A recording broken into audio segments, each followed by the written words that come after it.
ॐ नमः शिवाय। शिव जय सदा सहाय। ॐ नमः शिवाय। गुरुजी सदा सहाय।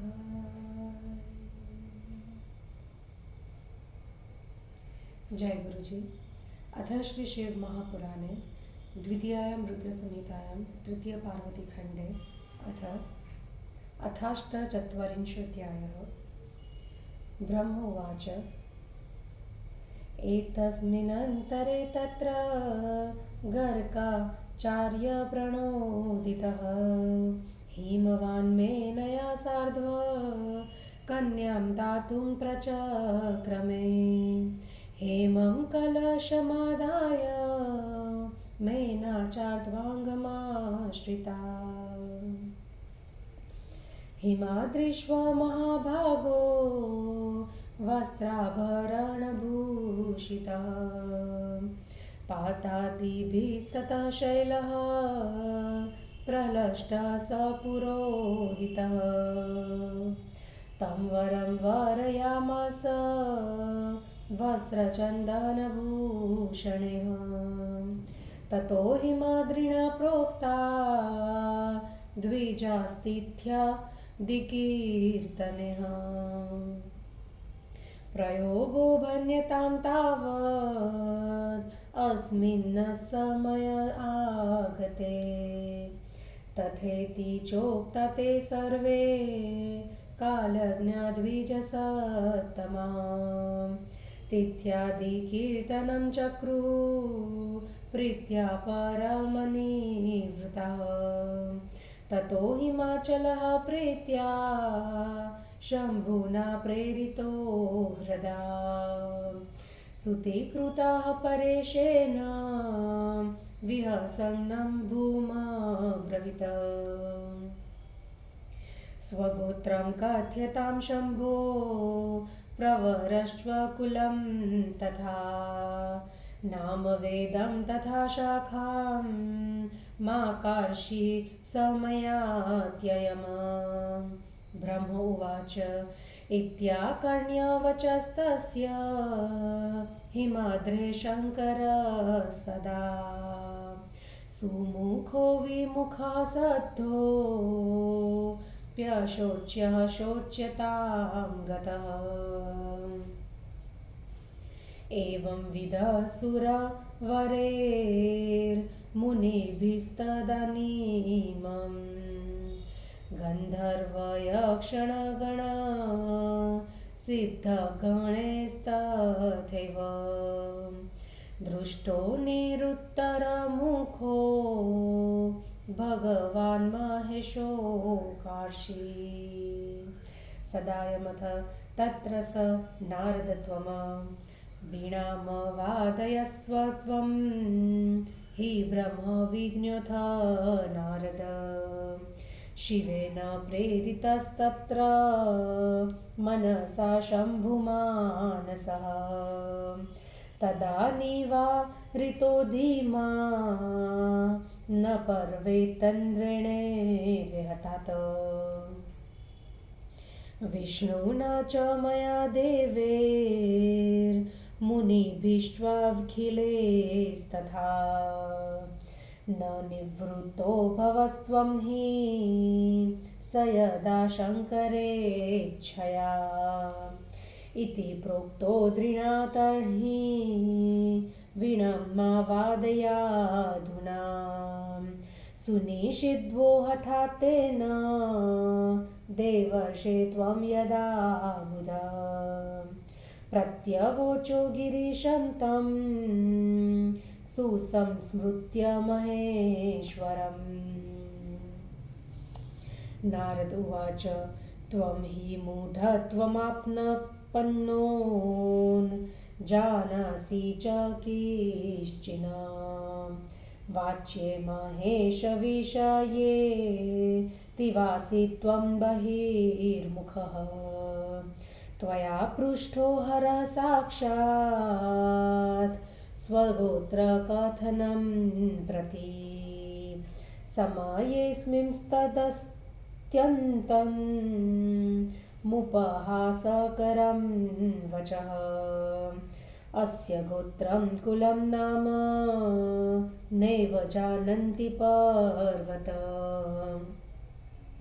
विष्णुब्रह्मादयोऽपिह परेषां का कथा स्मृता यस्यैकदिवसे शैल ब्रह्मकोटिर्लयं गता स एवं शङ्करस्तेद्ध द्रष्टः काली तपोबलात् अरूपोऽयं परब्रह्म निर्गुणः प्रकृतेः परः निराकारो निर्विकारी मायाधीशः परात्परः अगोत्रकुलनामा हि स्वतन्त्रो भक्तवत्सलः तदिच्छया हि सगुणः सुतनुर्बहुनामृतः सुगोत्री गोत्रहीनश्च कुलहीनः कुलीनकः पार्वती तपसा सोद्ध जामाता तेन संशयः लीलाविहारिणा तेन मोहितं च चराचरम् नो जानाति शिवं कोऽपि प्राज्ञोऽपि गिरिसत्तमा लिङ्गाकृतेर्महेशस्य केन दृष्ट्वं न समस्तकम् विष्णुर्गत्वा हि पातालं तदेनं नापविस्मितः किं बहुक्त्या नगश्रेष्ठ शिवमाया दुरत्यया तदधीनास्त्रयो लोका हरिब्रह्मादयोऽपि च तस्मात् त्वया शिवातात् सुविचार्य प्रयत्नतः न कर्तव्यो विमर्शोऽत्र त्वेवं विद्धवरे मनक ब्रह्मोवाच इत्युक्त्वा त्वं मुने ज्ञानी शिवेच्छाकार्यकारकः प्रत्यवोचः पुनस्तं वे शैलेन्द्रं हर्षयन् गिरा नारद उवाच शृणुतात महाशैल शिवाजनकमत्वचः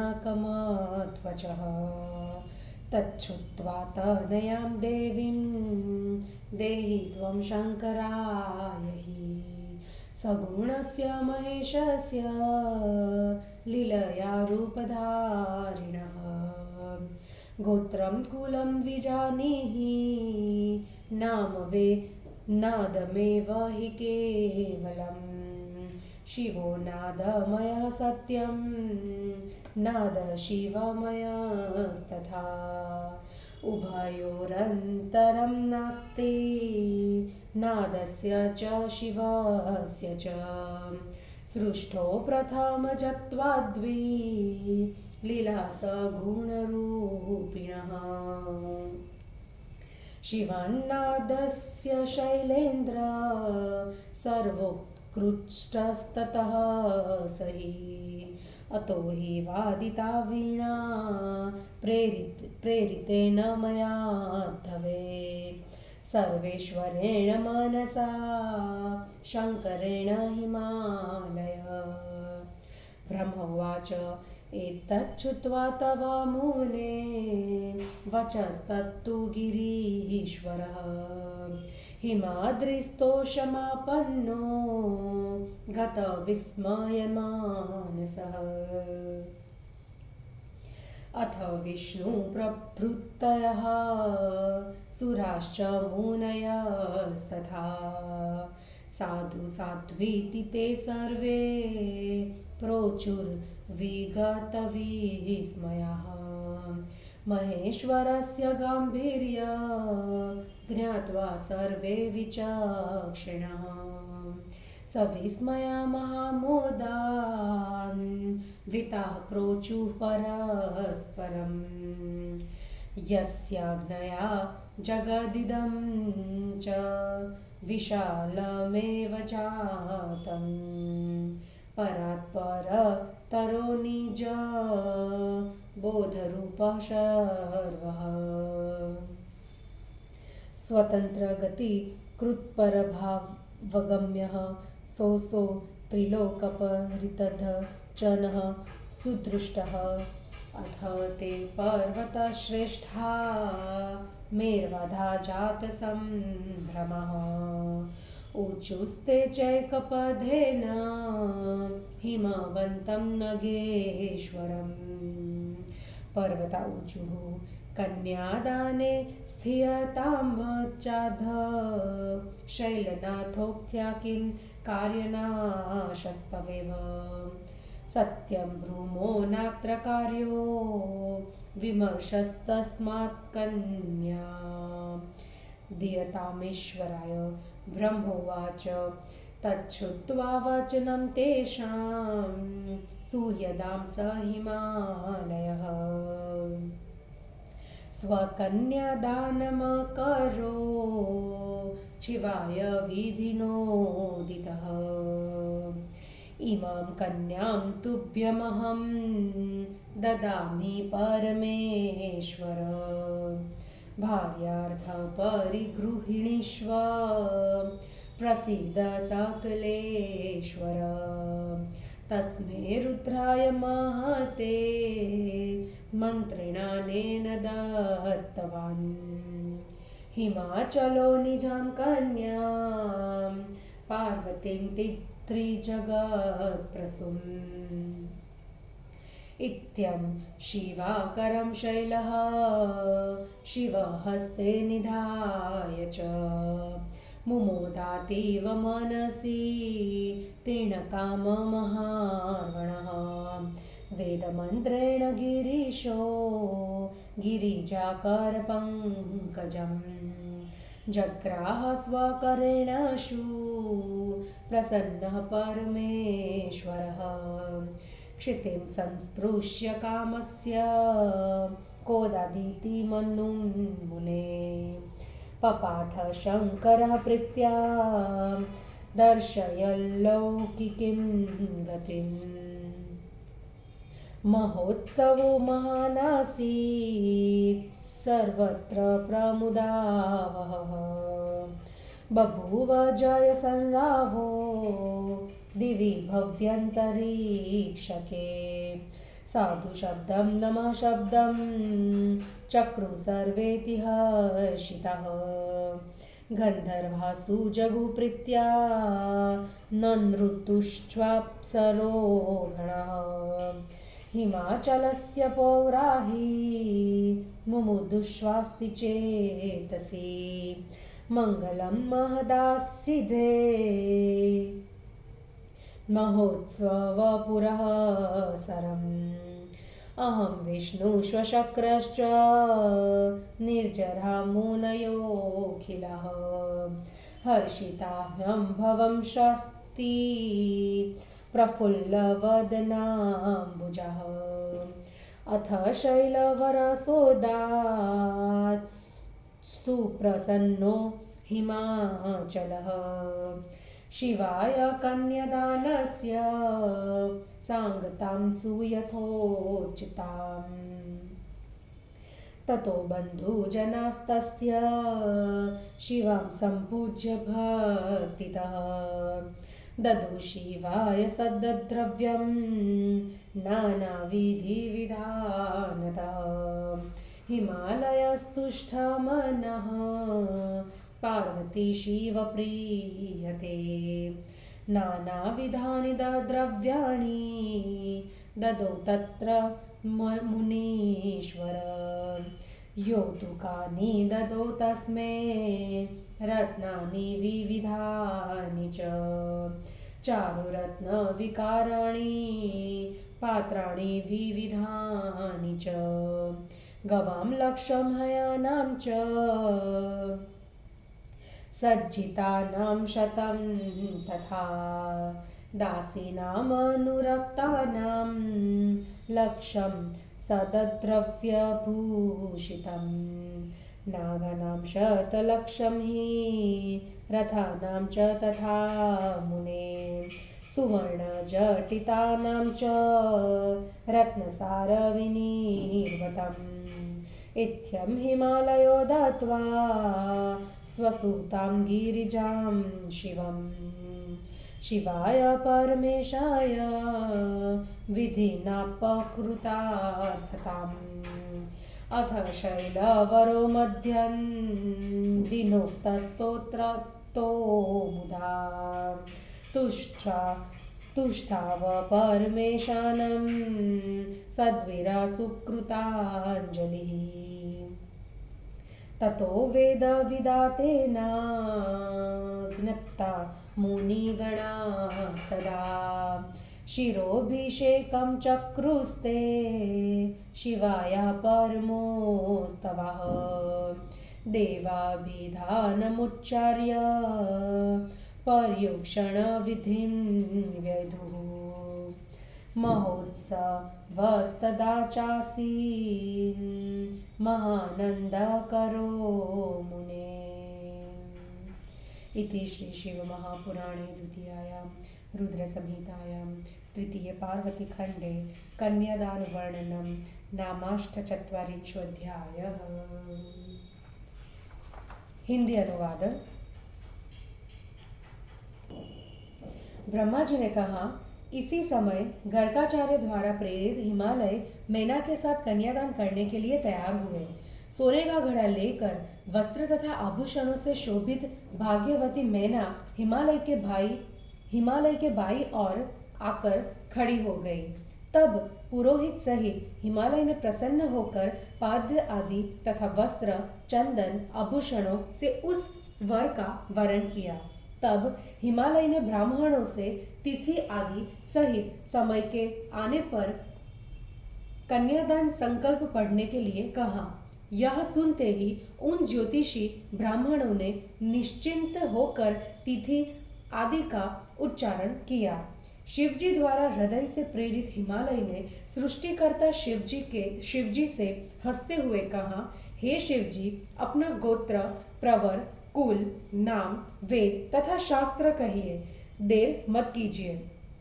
ब्रह्मा जी ने कहा, हिमालय के इस वचन को सुनकर सुमुख शिवजी उदास हो गए। अशोचनीय होने पर भी चिंतित हो गए। इस प्रकार उस समय देवता, मुनि, सिद्ध, गंधर्व तथा यक्ष गणों ने भगवान शिव जी को चुप हुए देखा तो तुमने, हे नारद, उनकी सहायता की। हे नारद, ब्रह्मा तत्व को जानने वाले तुमने शिवजी से प्रेरित होकर उस समय वीणा बजाई। तब बुद्धिमान गिरिराज ने हठ के साथ तुम्हें रोका और उसके बाद ब्रह्मा, विष्णु, देवता, मुनि आदि ने भी रोका। शिवजी की इच्छा से जब तुम रुके नहीं, तब हिमालय ने तुमसे कहा, वीणा मत बजाओ। हे पंडित देवर्षि, जब तुम्हें हठ से उन्होंने रोका तब तुमने शिव जी का स्मरण कर उनसे कहा। नारद जी ने कहा, तुम महान मूर्ख हो, तुम कुछ भी नहीं जानते। शिव जी के बारे में तुम सर्वथा अनभिज्ञ हो। तुमने शिव जी से पूछा कि तुम्हारा क्या गोत्र है। इस समय तो यह पूछना उपहास करना है। उनके गोत्र, कुल, नाम को तो हे पर्वत, ब्रह्मा, विष्णु आदि भी नहीं जानते, दूसरों की तो क्या बात है। हे शैल, जिनके एक दिन में करोड़ों ब्रह्मा लय हो जाते हैं, उसी शिव जी को आज तुम काली के तपोबल से देख रहे हो। यह पर ब्रह्म अरूप, निर्गुण, प्रकृति से परे, निराकार, निर्विकार, मायादेश और परात्पर है। ये स्वतंत्र भक्त वत्सल है। इनका न गोत्र है, न कुल है और न नाम है। उसी की इच्छा से ये सगुण सुंदर शरीर वाले तथा अनेक नामों वाले हैं। ये गोत्र वाले हो या गोत्र रहित, कुलहीन हो या कुलीन, आज पार्वती की तपस्या से ये तुम्हारे जामाता हो गए हैं। उस लीला विहारी ने चर तथा अचर सबको मोहित कर लिया है। हे गिरिराज, कोई महाज्ञानी भी शिवजी को भली भांति नहीं जानता। लिंगाकृति शिवजी के सिर को किसने देखा है? विष्णु ने पाताल तक जाकर आश्चर्ययुक्त होकर भी इनका अंत नहीं पाया। हे गिरिराज, अधिक क्या है, शिव माया को जानना बड़ा कठिन है। उसके अधीन तीनों लोक तथा ब्रह्मा विष्णु आदि देवता भी है। हे शिवा के पिताजी, तुम प्रयत्न पूर्वक विचार कर इस प्रकार के वर के संबंध में थोड़ा भी विचार न करो। ब्रह्मा जी ने कहा, हे मुनि, शिवजी की इच्छा से कार्य करने वाले तुज्ञ ज्ञानी ने पुनः अपनी बातों से शैलेंद्र को प्रसन्न करते हुए कहा। नारद जी ने कहा, हे तात महाशैल शिवा के पिताजी, मेरी बात सुनिए। उसे सुनकर आप उस देवी कन्या को शिवजी को दीजिए। अपनी लीला से सगुण रूप धारण करने वाले शिव जी का गोत्र तथा कुल केवल नाद ही है। सचमुच शिव नादमय है और नाद शिवमय है। नाद और शिव में किसी प्रकार का कोई अंतर नहीं है।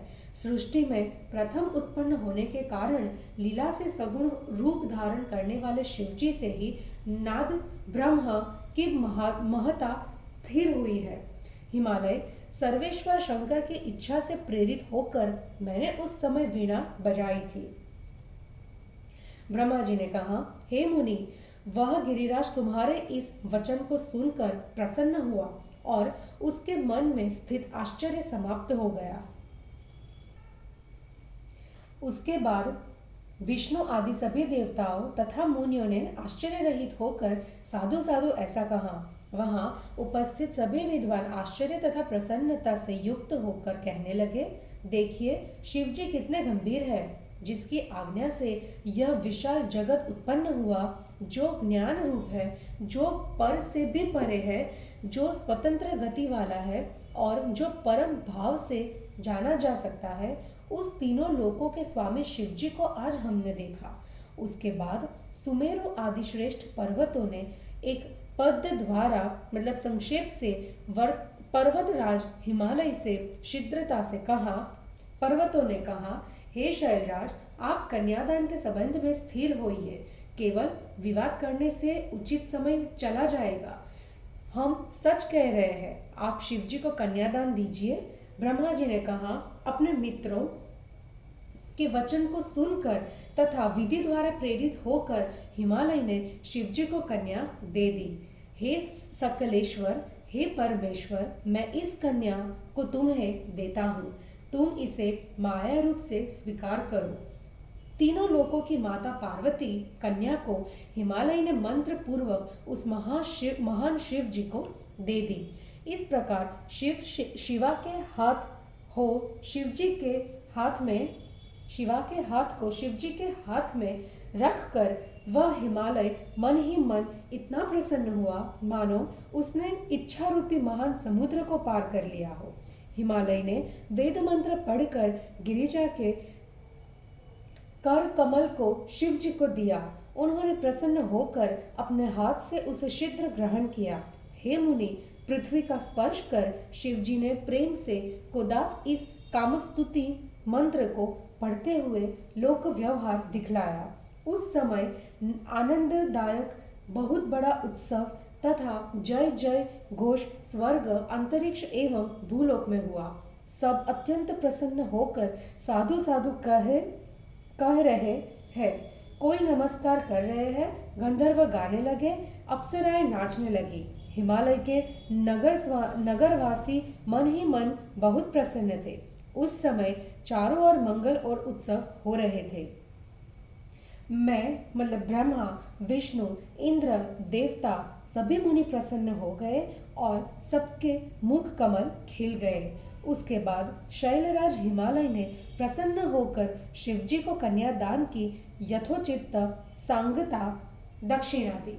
फिर हिमालय के बंधु बांधवों ने शिवा का पूजन कर भक्तिपूर्वक अनेक विधि विधान से दहेज में पर्याप्त द्रव्य तथा अन्य पदार्थ दिए। हे मुनिवर, हिमालय ने भी प्रसन्न होकर शिव पार्वती की प्रसन्नता के लिए अनेक प्रकार के द्रव्य दिए। दहेज में अनेक प्रकार के रत्न, रत्न जटित वस्त्र, आभूषण तथा बर्तन आदि दिए।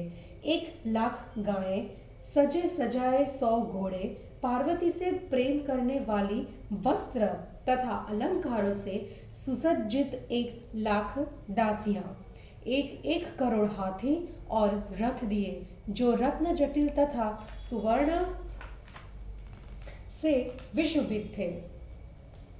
इस प्रकार हिमालय अपनी कन्या गिरिजा शिवा को परमेश्वर शिवाजी को विधि पूर्वक देकर सफल हो गया। उसके बाद हिमालय ने हाथ जोड़कर विनम्र वाणी से माद्यन्दी नोक्त स्तोत्र से शिव जी की स्तुति की। तब वेद को जानने वाले हिमालय ने मुनिवरों से कहा। वे प्रसन्न होकर शिवा को वेद मंत्रों द्वारा अभिषेक करने लगे। फिर देवताओं का नाम लेकर उसके चारों ओर जल छिड़कने लगे। हे मुनि, उस समय सबको आनंद देने वाला महोत्सव वहां हो रहा था। और इस प्रकार शिव महापुराण में कन्यादान वर्णन नामक 48वां अध्याय समाप्त हुआ। जय गुरु जी।